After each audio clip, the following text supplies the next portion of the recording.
Nas últimas aulas nós comentamos sobre o modelo atômico de Bohr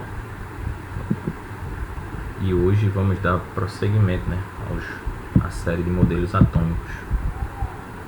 Lembrando que aqueles que chegaram nesse vídeo, por acaso, para entender como é que se desenrolou a teoria atômica, tem uma série de vídeos no meu canal onde vocês encontrarão essa sequência, estudo dos modelos atômicos. Bem, o modelo atômico de Bohr, ele, como eu comentei nas últimas aulas, ele era um modelo atômico muito excelente para se trabalhar com átomos de hidrogênio ou átomos hidrogenoides. Os átomos de hidrogênio, tem uma característica: o número atômico dele, o Z dele é igual a 1. Isso que significa que ele só tem um elétron. Então, o Bohr, ele conseguiu modelar um modelo no qual ele conseguia, oferecia vantagem, eu não diria vantagem, vou usar a palavra vantagem, mas em termos assim de cálculos, ele conseguia calcular com muita certeza níveis de energia para o átomo de hidrogênio. Lembrando que os níveis de energia, foram assim postulados por Bohr. Uma característica do modelo atômico dele é que ele tem uma série de postulados, a gente comentou nas últimas aulas. Vou mostrar aqui. São postulados. O postulado em ciência é quando você postula, impõe, não prova. Então ele postulou. O que é mais importante é que o Bohr, ele introduziu o conceito de número atômico principal, que está presente nessas duas equações aqui. Ele afirma que os níveis de energia, eles vão pertencer ao elétron, ao átomo dele em si, e o elétron, ele vai possuir níveis de energia, e ele vai ter uma característica que é órbitas estacionárias, as órbitas estacionárias.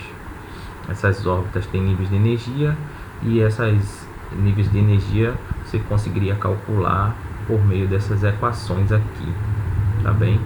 Essas equações eu coloquei aqui, mas para o ensino médio, vocês, elas não são tão relevantes em termos assim.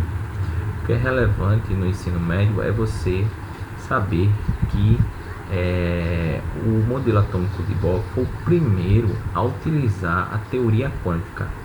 Quando Bohr propõe que os níveis de energia são quantizados, esses níveis aqui, eles não podem assumir qualquer valor. Isso é quantizar um nível de energia, porque antes se acreditava que o elétron poderia ter qualquer nível de energia. Nem a palavra nível é correta assim, correto de se utilizar, mas o elétron poderia assumir qualquer valor de energia. No modelo atômico de Bohr, o átomo de hidrogênio, o elétron ele só pode ter determinados níveis de energia. Isso foi interessante, porém, se você aplica o modelo atômico de Bohr para outros átomos, vou dar só um exemplo aqui: o lítio, número atômico 3, o Z dele é igual a 3, o número de elétrons é igual a 3.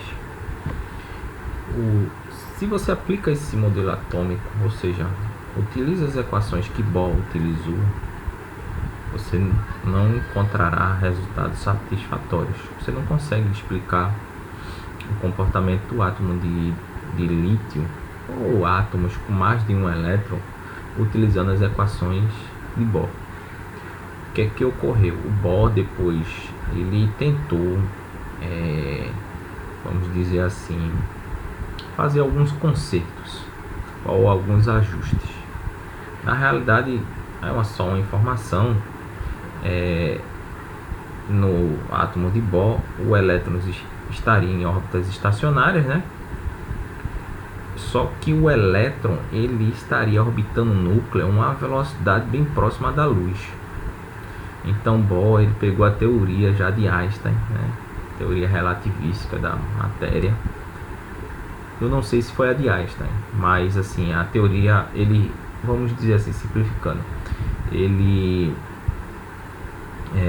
utilizou mecânica relativística, que é um ramo da física, para tentar fazer esses acertos. Vocês vejam o que é mais interessante dessa questão científica. Nos livros didáticos, né, eles mostram os cientistas como se eles fizessem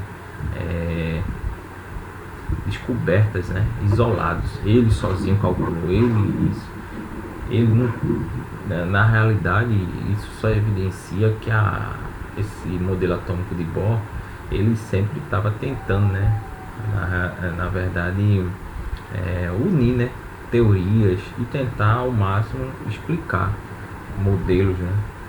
Então é uma falha assim do nosso ensino de ciências, mostrar que a ciência muitas vezes os cientistas atuam de maneira só, ou não utilizam outras teorias, ou até mesmo erram, como nesse caso de Bohr, porque o modelo atômico de Bohr é muito bom para átomos de hidrogênio, porém para átomos com mais de um elétron ele não consegue explicar. Então isso foi uma coisa que o Bohr não conseguiu resolver, tá bem? Então o que é importante saber que o Bohr ele foi o primeiro a tentar utilizar a mecânica quântica para explicar modelos atômicos. Bem, esse cientista aqui, ele é bem interessante, é o Sommerfeld. Bem, Sommerfeld. Ele foi outro físico, né, que pegou o modelo de Bohr e tentou fazer essas correções em termos de modelos atômicos para outros átomos. Ele é um pouco esquecido, né, nos livros didáticos hoje em dia. Talvez quem faça um curso aqui de física, química ou matemática estude o modelo atômico dele, mas é bem interessante. Na realidade, o Sommerfeld, ele introduziu, é importante lembrar dele, porque ele introduziu, o Bohr introduziu o número quântico principal. Quântico principal, que é o número quântico que dá o nível de energia onde o elétron se encontra. Tá bem? Já o Sommerfeld, vamos dizer assim, ele introduziu o conceito de número quântico azimutal ou número quântico secundário, tá bem? Que vai ser um dos temas, né, que nós iremos estudar com bastante profundidade quando chegarmos, né, nos modelos na temática de números quânticos, tá bem? Mas é importante assim lembrar de Sommerfeld, porque ele também contribuiu muito para o desenvolvimento da teoria atômica.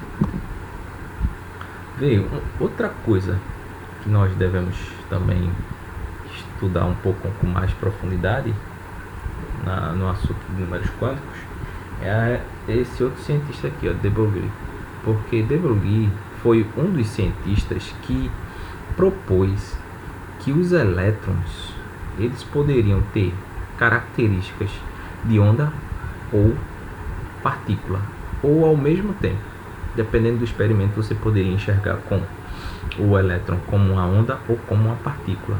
Então de Broglie, né, é interessante citar ele, porque por incrível que pareça ele não tinha formação básica em ciências, ele era um historiador, mas ele fez o doutorado dele na área de física. Bem interessante, né? Você vê que no começo do século XX era bem flexível você tirar vamos dizer assim, um doutorado em outra área. Então, vou dar um exemplo.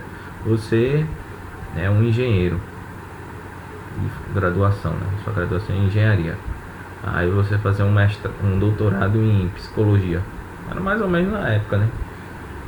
Hoje em dia é praticamente impossível, né?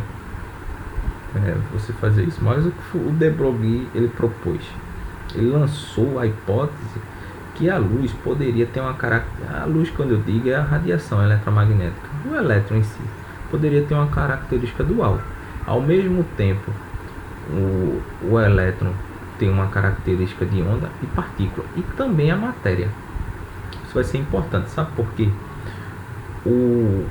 Essa ideia de de Broglie, ela vai ser utilizada por esse cientista aqui, ó, Schrödinger. tá bem? Em 1926, vê como é a sequência, né? Em 1924, de Broglie propõe isso, para você ver que naquela época, os primeiros, vamos dizer assim, os primeiros anos, né, do século XX, estava uma corrida, né, bastante disputada para ver qual cientista iria com uma probabilidade grande descrever a matéria em nível atômico.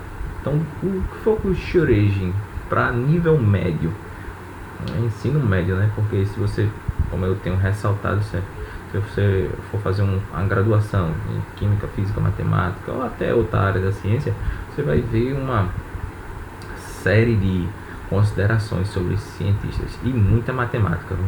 Aqui a gente só levanta os pontos teóricos, né? A teoria. Mas o que foi que o Schrödinger propôs, baseado no de Broglie? Ele propôs que o modelo atômico, né, ele poderia ser totalmente explicado, né? Os átomos todos poderiam ser totalmente explicados se você fizesse considerações de mecânica quântica ondulatória. Em termos de quê? Em termos de equações. O Schrödinger, ele criou equações, né, matemáticas que se chamam equações de onda, né, e aplicou essas equações para desenvolver a teoria atômica atual. A teoria atômica atual é uma teoria que se utiliza de probabilidades. As outras teorias atômicas, elas são teorias atômicas determinísticas, ou seja, você consegue localizar o elétron com muita certeza no núcleo, né, ou ao redor do núcleo atômico. Na teoria de Schrödinger, isso não ocorre. O Schrödinger, ele utiliza equações matemáticas, né, visando o que? Calcular a probabilidade na qual o elétron estaria aqui, ó, distribuído nessa eletrosfera, né? No modelo atômico, vamos dizer assim, de Schrödinger, você não vai ter, vamos dizer assim, regiões de certeza onde você poderia encontrar os elétrons. Vamos dar um exemplo bem prático aqui. Isso aqui é um átomo, né, com um olhar de Schrödinger. Você tem um núcleo, né? Lembrando que o núcleo tem cargas positivas e tem o nêutron, né? As cargas positivas são atribuídas aos prótons. É isso. E o nêutron, né, ele não tem carga. Ele dá como se fosse uma coesão, né? Ele promove uma coesão ao núcleo atômico. E você teria uma eletrosfera, só que é uma eletrosfera na qual o elétron pode se encontrar em qualquer região da eletrosfera. Só que o Schrödinger, ele conseguiu utilizar equações de onda para calcular a probabilidade de se encontrar um elétron em determinadas regiões aqui. Vou dar um exemplo aqui. Por exemplo, o Schrödinger, ele poderia utilizar uma função de onda na qual essa região aqui, ó, você resolvendo a função de onda, você encontraria probabilidade, né, de encontrar um elétron. Então o Schrödinger, ele tem essa característica, o modelo atômico dele.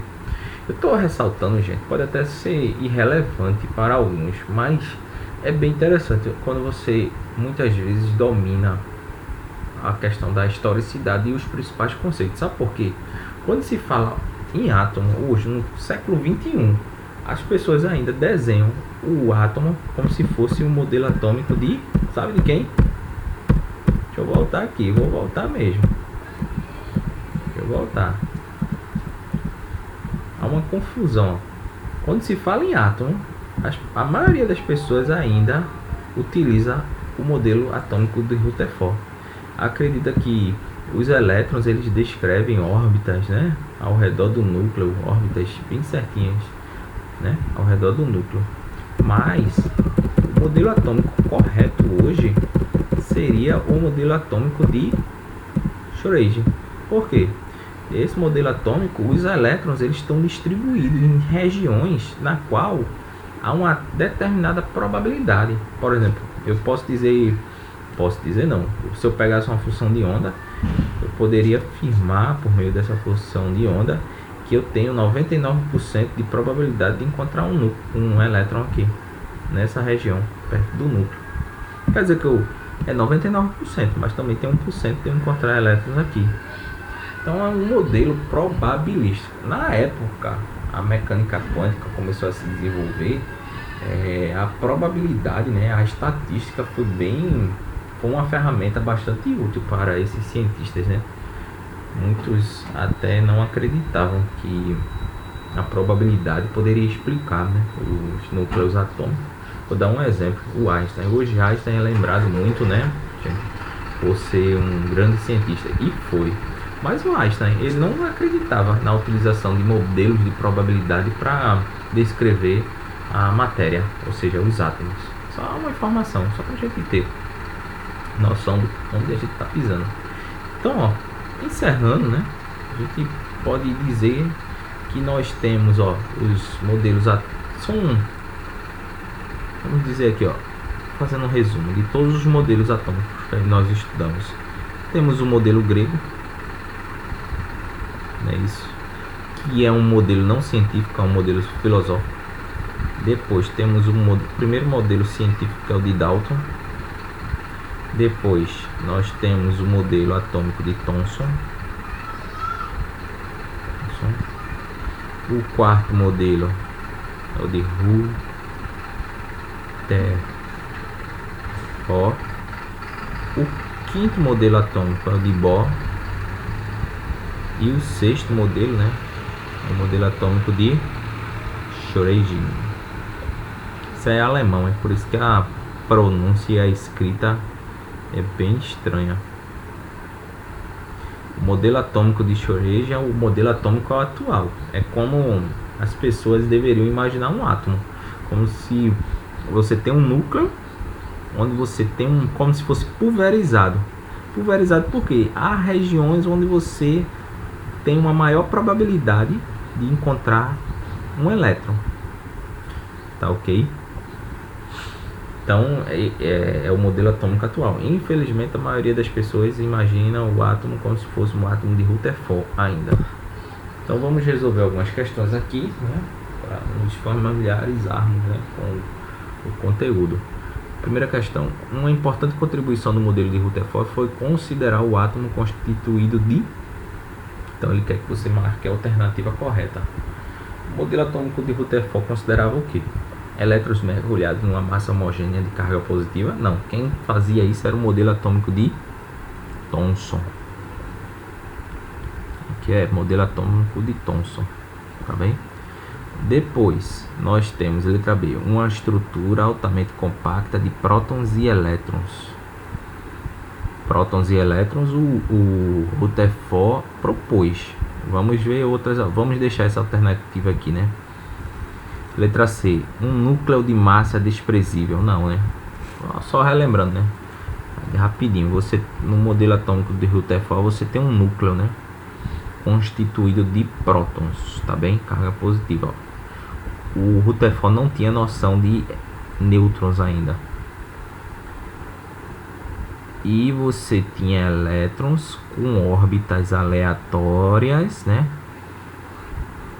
ao redor do núcleo, com carga negativa. Então a massa não era desprezível do núcleo. Aqui já não pode ser, né? Uma região central com carga negativa. A região central que ele se refere é o núcleo. É carga positiva e não negativa.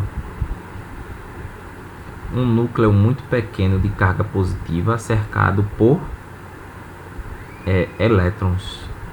Essa aqui seria a alternativa correta. Por quê? Uma estrutura altamente compacta. O Rutherford, ele disse que você tem um núcleo, mas a estrutura não é compacta desse núcleo em relação aos elétrons. Esse é aquele exemplo que eu falei nas outras aulas. O núcleo atômico, uma analogia, segundo Rutherford, ele teria o tamanho, né, de uma... Imagine, vamos lá, pegar uma agulha, colocar no centro do estádio do Maracanã. A ponta dessa agulha seria o núcleo. Já a eletrosfera, onde os elétrons ficam, seria as arquibancadas. Então é um espaçamento muito grande entre núcleo e eletrosfera. Então não é uma altamente compacta. Então letra E. Segundo, relacione as características atômicas com os cientistas que as propôs. Então a gente vai ter que correlacionar essa coluna com essa coluna aqui. Seu modelo atômico era semelhante a um pudim de passas. Quem propôs isso? Foi o Thomson, né? Lembrando que o modelo atômico do Thomson é como se fossem os elétrons fossem esferas assim, não tão perfeitas, mas que nessas esferas você tem uma mistura, né, de cargas positivas e cargas negativas também. Então lembra um pudim de passas, né? Porque você tem um pudim de leite com algumas passas ali. É uma analogia que as pessoas fazem. Então um pudim de passas vai lembrar quem? O Thomson, né? Então aqui é o 2. Seu modelo atômico era semelhante a uma bola de bilhar. Então é o Dalton aqui, hein? O Dalton, ele dizia que os átomos eram esferas perfeitas, porém de diferentes tamanhos, dependendo do elemento, né? Eu tenho aqui, por exemplo, hélio, e aqui eu tenho hidrogênio. Então, segundo o Dalton, a diferença entre um átomo de hélio e um átomo de hidrogênio é só o tamanho, tá bem? Criou um modelo para ser semelhante ao sistema solar. É outra analogia que se faz com o modelo atômico de Rutherford. Por quê? Deixa eu voltar aqui, ó, rapidinho. Então, o que é que ocorre? Sistema solar, né? Então, ó, o modelo atômico de Rutherford pode ser imaginado com o sistema solar. Por quê? No centro do sistema solar nosso tem o Sol, seria o núcleo. E os planetas seriam o quê? Os elétrons. Então, ali a gente pode fazer a correspondência com o modelo atômico de Rutherford. Então, aqui seria 3. Então seria a sequência correta 2, 1, 3. Terceira questão. O átomo de Rutherford foi comparado ao sistema planetário. O núcleo atômico representa o Sol e a eletrosfera, os planetas. A eletrosfera é a região do átomo que? Então, no átomo de Rutherford, a eletrosfera contém o que? Elétrons, né? Então, a gente vai correr aqui, ó, vamos avaliar letra por letra, né? Antes de procurar a resposta correta. Letra A. Contém as partículas de cargas elétrica negativa, né? A eletrosfera contém cargas de partículas com carga negativa. Carga positiva não, né? Contém ele está se referindo, gente, só para quem não está entendendo. Você tem um núcleo com carga positiva, onde tem os prótons, e você tem a eletrosfera, que é os elétrons, né, com carga negativa. A eletrosfera não contém carga positiva, não. Então isso aqui é errado. Você tem os nêutrons com carga. No modelo atômico de Rutherford, assim, historicamente ele suspeitava que existia nêutrons no núcleo, mas ele nunca conseguiu provar. Que existiria nêutrons. Outros cientistas que provaram. Então tá errado aqui, hein? Até porque na eletrosfera não contém nêutrons, não, contém elétrons.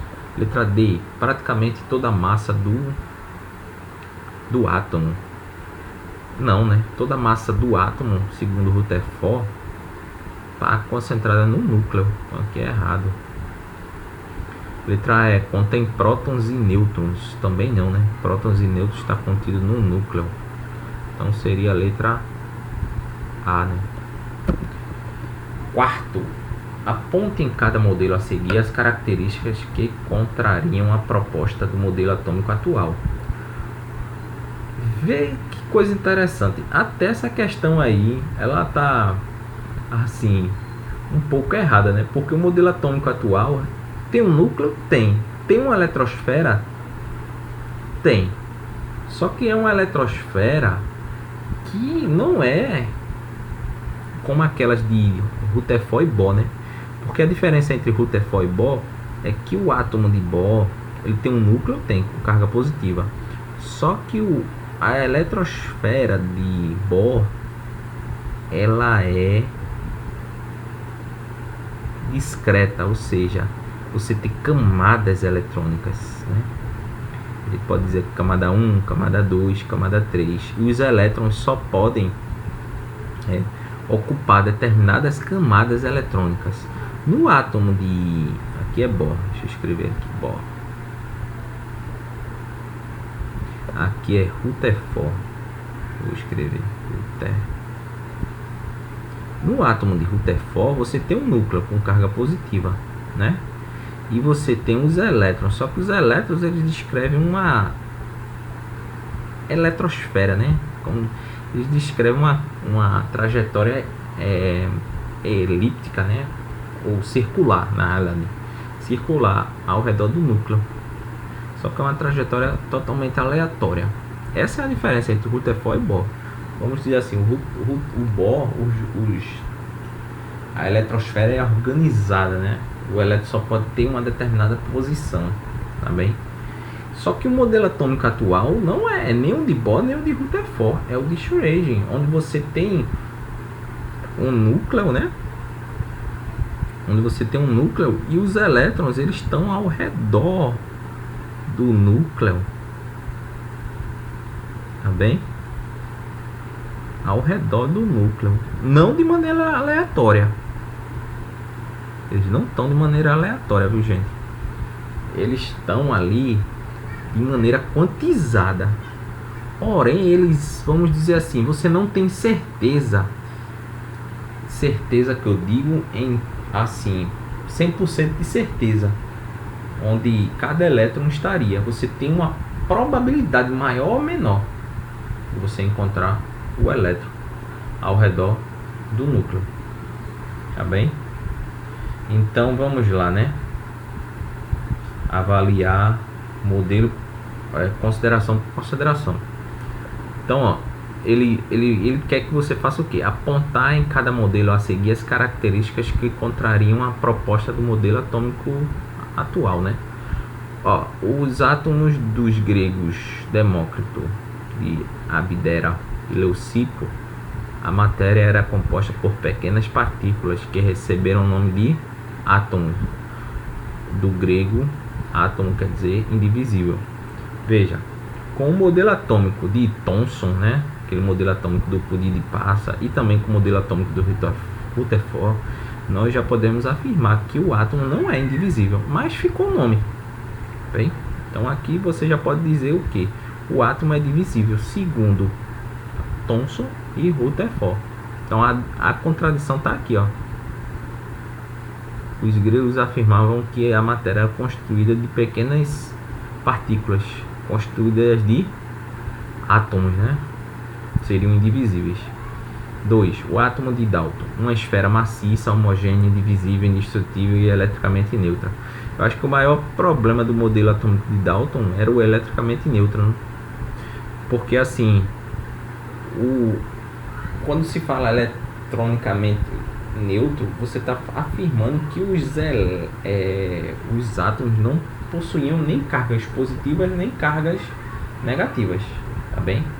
Também, quando você afirma que é indivisível, tá incorreto, segundo a teoria atômica atual, né? Porque os átomos são divisíveis, são destrutíveis, você consegue destruir átomos, porém transformar ele em outros átomos, e também não é homogêneo. Por quê? Você tem uma distribuição, né, de elétrons. Você tem regiões onde o elétron pode ser encontrado e outras regiões onde há uma baixa probabilidade de você encontrar elétrons, tá bem? Então a contradição está aqui nessas 4 proposições, né? Para a época do Dalton funcionar muito bem, viu? Esses modelos atômicos, porque é aquela coisa, gente, a ciência vai evoluindo conforme o andamento também, né, do tempo, né? Não, já teve épocas que os cientistas já pensaram de uma maneira, já teve outras épocas de outra. 3. Átomo de Thomson. O átomo como uma pequena esfera positiva impregnada de partículas negativas. Então veja, a contradição aqui está em que o Thomson afirmava que o átomo é uma pequena esfera positiva impregnada de partículas negativas. Se provou depois que na realidade os elétrons, né, eles estariam ao redor do núcleo e não impregnando o núcleo, né? Então essa é a contradição, né, do modelo de Thomson. Átomo de Rutherford. O átomo consiste em um pequeno núcleo, né, que compreende toda a carga positiva e praticamente a massa do átomo, e também de uma região extranuclear, que é um espaço vazio onde só existiam elétrons distribuídos. Qual é o problema do modelo atômico de Rutherford?